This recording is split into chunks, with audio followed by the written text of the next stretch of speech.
각 회사의 부서마다 그 주식 잘 하시는 분들 꼭 한 분씩 계시잖아요. 그래서 그분들도 조언을 듣고 괜찮다는 종목으로 시작을 했죠. 처음에 한 30만 원으로 했는데 이 비밀을 알고 계실지 모르겠는데 한 100만 원 미만으로 하시면 누구든지 다 따요. 주식은 무조건 수익을 보실 수 있어요. 제가 생각할 땐 소액으로 갖고 한 100만 원 이하를 갖고 굴리신다면, 왜냐면 이게 욕심도 조금 더 버려지게 되는 것 같고 욕심도 조금 이 마음을 좀 편하게 먹고 저는 하게 되는 것 같아요. 그리고 뭔가 또 과감하게 결정을 내리기가 쉽죠. 좀 제가 생각할 땐 100만 원 당연히 큰 돈인데, 그 정도는 100만 원 당연히 큰 돈인데 그 정도는 내가 없어도 죽지 않는다라는 생각이 다 있는 것 같아요. 제가 생각할 때. 여기가 조금 더 밝은 것 같아서 이 각도로, 그럼 좀 더 모니터가 안 보이나? 이 각도로 한번 해보겠습니다. 네. 100만 원은 없어도는 아니지만 조금 더 과감해지는 것 같아요. 그러니까 한 30만 원 갖고 시작하니까 이게 수익을 내기가 쉬운 것 같아요. 제가 생각했을 땐. 그래서 1, 2만 원 이렇게 수익 보는 거는 그렇게 어렵진 않았던 것 같아요. 그러니까 30만 원 갖고 하루에 1, 2만 원 수익 내는 거는 굉장한 거죠. 근데 그 30만 원 갖고 하면 돼요, 그게. 왜냐면 굉장히 과감해지거든요. 근데 그러면 사람이 욕심이 나잖아요. 내가 10만 원 갖고 예를 들어서 하루에 10,000원씩 수익을 냈어요. 이거 굉장한 거잖아요.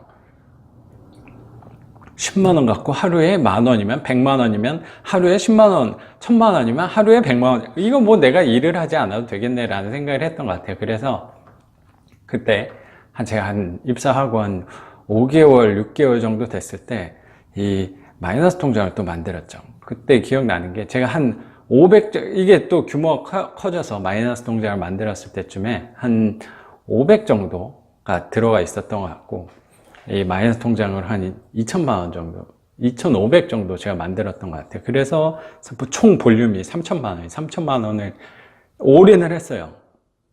그랬더니 당연히 뭐 예상하시겠지만 들어갔던 돈이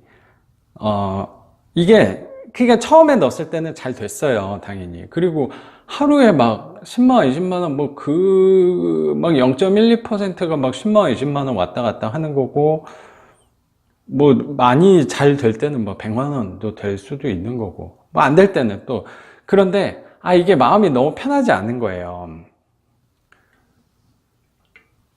저는 뭔가 계속 왔다 갔다 하니까 이게 회사 일도 잘 집중을 못 하겠고, 계속 주식만 쳐다보게 되더라고요. 뭐 어쨌든 주식만, 회사 일하면서 딴짓 하는 거 사실 뭐 한편으로는 기분 좋은 일일 수도 있잖아요. 내가 왠지 이 업무도 하면서 또 따로 다른 주머니까지 채울 수 있다고 생각하면 그거보다 좋은 게 어디 있어요. 사실 월급쟁이로서 뭐 사장들은 싫어하겠지만 뭐 제가 사장은 아니니까요. 뭐 어쨌든 뭐 제 회사는 아니어서. 좀 너무 비양심적인가요? 근데 저는 솔직히 그렇게 생활했던 것 같아요. 이거 뭐 회사 월급 받으면서 또 하루에 뭐 한 1, 20만 원 벌면 그거만큼 또 좋은 게 어디 있어요. 근데 그게 저는 주식하면서 그래서 배웠던 것들이 되게 많았던 것 같아요. 그래서 나는 이 마음의 평화가 진짜 중요하구나라는 생각을 그때 좀 느꼈던 것 같고, 또 이 단기적으로 보다 그러니까 시세 차익 노리는 거는 이 주식 성격하고 저는 비슷한 것 같아요. 뭔가 마음이 되게 불안해서 뭔가 제가 하는 일에 집중을 할 수 없었던 것 같아요. 제가 제일 중요한 일은 뭐예요, 사실? 당연히 회사 진짜 그만두고 싶지만 회사가 저는 제일 중요하다고 생각을 하거든요. 근데 그 회사 일에 너무 악영향을 미치니까 저는 이건 좀 안 좋을 수도 이게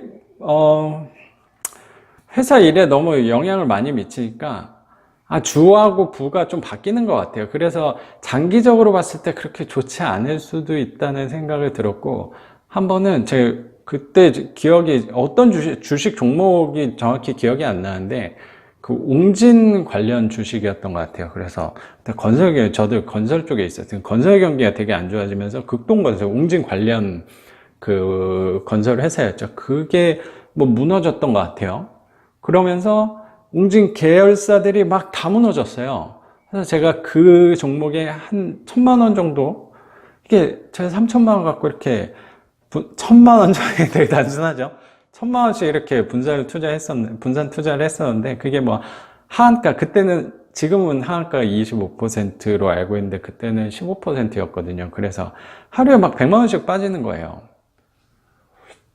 하루에 100만 원씩 떨어진 경험이 있으신 분들 분명히 계시겠지만, 저는 이게 내 돈 100만 원 빠지는 거, 정말 이거 뼈 아픈 거죠. 근데 그걸 마이너스 통장에서 이렇게 또 떨어지면, 이게 일이 손에 안 잡혀요. 네. 그래서 막 엄청 짜증나요. 막 모든 게 다 짜증나요. 제가 생각할 땐. 그래서 사람하고 말하는 것조차가 싫어요. 하루에 100만 원씩 빠지면. 그게 한 1주, 2주일 정도 갔던 것 같은데. 뭐 거의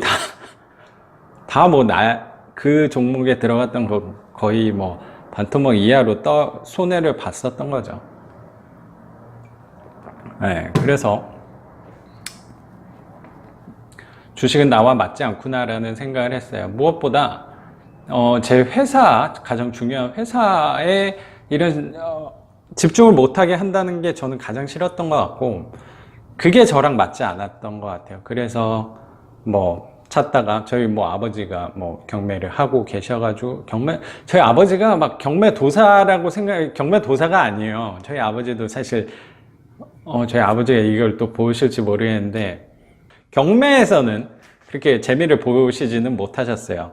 그러니까 퇴직하시고 그런 뭐 대학교 평생교육원 이런 데 가셔가지고 뭐 수업을 들으셨던 거였는데, 당연히 막 그냥 일반적인 경매, 뭐 저도 뭐 경매 수업을 하고 있지만, 그런데 가셔서 저기 좋다 하니까 사람들 다 모여서 공동투자 뭐 그런 것도 하시고, 또 저희 아버지는 은행을 평생 계셨지만 빚내는 걸 정말 싫어하시거든요. 그래서 뭐 오피스텔 한 홀을 해서 별로 재미를 못 보셨어요. 예. 그래서 뭐 다행히 한 2년, 3년 후에 그렇게 손해를 보시지는 않았는데, 어쨌든 3년 정도 지났으면 수익을 좀 내야 되는 건데, 그동안 물가 상승률이나 뭐 그런 걸 반영했을 때는 사실 손해를 보신 거라고 생각을 해요. 그동안 또 스트레스도 많이 받으셨을 거고. 근데 뭐 어쨌든 저희 아버지를 보고 저도 투자를, 그럼 경매라는 게 있으니까 경매도 내가 한번 해보면 좋겠다 해서 공부를 열심히 했던 것 같아요. 지금 근데 종잣돈을 어떻게 모았는지 말씀을 드리다가 이렇게 됐네요. 저는 종잣돈을 모으지 않았어요. 네.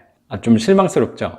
그러니까 저 처음에 말씀드린 것처럼 저는 모으는 방법에 있어서 잘 하지 못하는 사람이어서, 일단 이게 좀 위험한 얘기일 수도 있는데, 저는 마이너스 통장으로 시작을 했어요. 2,500만 원으로 시작을 했고, 처음 투자 물건이 제가 4천만 원 정도 되는 창동의 반지하 빌라인데, 그거에 대출을 뭐 한 3천만 원 정도 내서 시작을 한 거예요.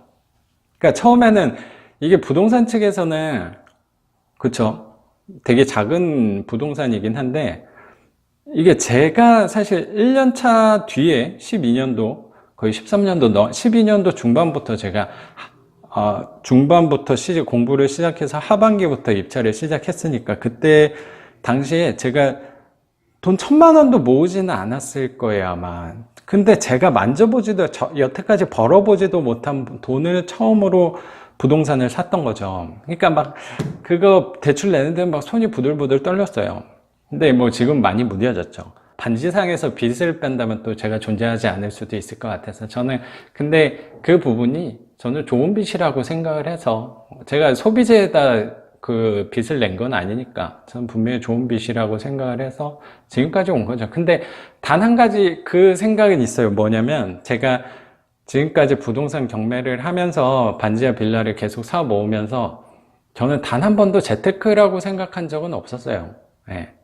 재테크라고 생각하고 빚을 10억 내는 사람은 사실 많지 않을 거거든요. 저는 회사가 나를 책임져 주지 못하니까 저는 목숨 걸고 한 거예요. 왜냐면 이거 잘못되면 다 흔들리는 거거든요. 근데 저는 분명히 제 확신은 분명히 있었어요. 이게 잘 될 거다, 괜찮을 거다, 그리고 내가 생각한 게 맞을 거다라는 확신이 있었으니까 지금까지 올 수 있었던 거지, 단순히 소액으로 재테크한다라고 접근은 하고 한 건 아니에요. 근데 물론 당연히 저처럼 뭐 막 빚을 10억씩 내고 뭐 부동산을 반지하 빌라를 20개, 30개는 저 안 됐죠. 20개, 25개 그렇게까지는 하실 건 없을 것 같아요.